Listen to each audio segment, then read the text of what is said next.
Жаратушы Жаббарымыз Алла Тағала еліміздегі бүкіл мешіттерде оқылып жатқан Құрандардың қабыл болуын нәсіп ете көр.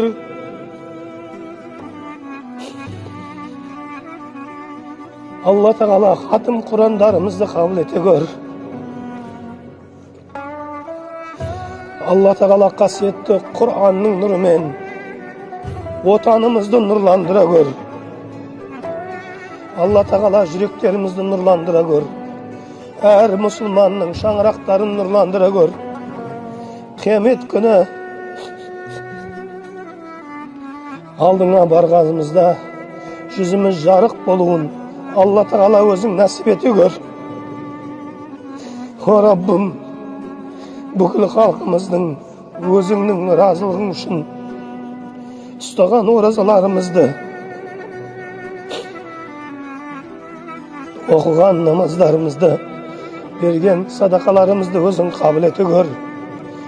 О кіршіксіз пак Алла, құдіреті шексіз Алла, бізді және біздің ұрпағымызды өзіңнің тура жолыңа бастай көр. Біздің халқымызды тура жолыңнан адастырма. О Раббым Алла, сенің мейірімің шексіз. Алла Тағала біздің халқымызға екі дүниенің бақытын нәсіп ет.